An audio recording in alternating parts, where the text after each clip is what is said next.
Let's talk a little bit about that transition. So in high school, nothing to take away from your high school career, but it sounds like you had a lot of success. What was that like coming out of high school, being immersed into this volleyball world? And now you're going flying across the country to the East Coast. And now you're kind of like starting all over, like how it was your freshman year in high school. It's kind of a Yeah, repeat and jumping into this new system, new place, and everything. What was that experience like for you?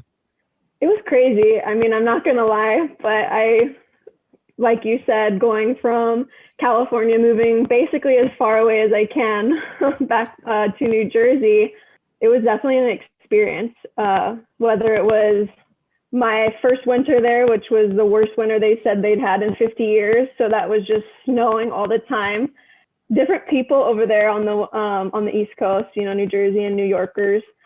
I know I can definitely say that I will never want to live in New Jersey, but I'm totally glad that I experienced something new. And I always tell girls that are looking at schools, I definitely try to push them out of their comfort zone a little bit, just so they're going to be able to experience something that they never would in Mhm. reality. I love that I did choose going somewhere away from my parents and my family, which was a great experience. But like I said, I know I will never want to end up in New Jersey. Definitely the experience teaches you a lot, even if it's just for a short term. Now, on that Yes, note, I didn't really ask, but were you widely recruited in other areas, like on the West Coast and other colleges as well? I was recruited by some schools on the West Coast as well, some in the Midwest too. As a libero, you're not getting a lot of full rides to Mhm. places, and that was kind of the deal that I had with my parents. If they're going to be playing for club volleyball, which is very expensive in California, then I'm going to need to get some type of scholarship. And so that's really the schools that I focused on were the ones that were offering me. Mhm. So, what did they offer you at Seton Hall, if you don't mind sharing a little bit? And did that definitely sway your decision to commit to there? Yes, it definitely did. They offered me first 3 full years, and then later on, I ended up getting offered a half a year as well. So it's 3.5 years. So I always like to brag to my siblings that I was the cheapest college. College tuition. Yeah, my tuition was the cheapest. Yeah. So now you're in the mix. Did you actually start as a freshman when you got there? Because you mentioned that you did not redshirt, so you got thrown into the mix. And what was that transition like playing at the Division 1 level now? So I did start as a freshman. I was a DS. Our libero on the team was a senior. It was a big transition. I'm not gonna lie. There's nothing I feel like that you can actually do to prepare yourself for it, because until you get to that level and you're playing with girls that are, so much more talented than you, and then you're gonna kind of realize, okay, this is what I have to do. I'm gonna have to work hard, push myself, and just try to outplay and outshine people. So my freshman year, I came in, I was super, super skinny, this tiny little thing. And that's when I tried to take lift weights really seriously, try and get a little stronger. And it ended up working, and I got a starting spot as a DS as a freshman, which was pretty exciting.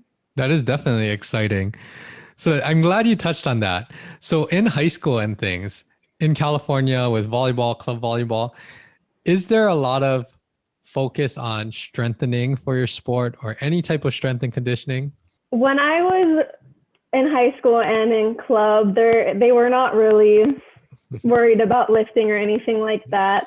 I know towards my senior year, my club team actually got a little more into lifting, but then again, we're only there two times a week and for 2 hours, so you're not going to necessarily waste a lot of time with lifting. You'd rather, get as many touches as you can or start practicing 6-on-6 and stuff. So it was not focused on a lot when I was in high school. And that I think that's across the board because there's just not enough time or not enough resources too. You don't have a place Yeah. that you can work out with your team or facilities and all of that. So it is something that you definitely develop and hone your volleyball skills first. And then typically most people when they get to college, they realize, okay, These people are all talented, just like you said. And it's time to start to do some of the things off the court to get me stronger so that I can compete a little bit more. Now, when you started lifting in college, was that something that was naturally like something that you enjoyed, or was it, how was that experience? Because it is new. It was a unique experience, I think.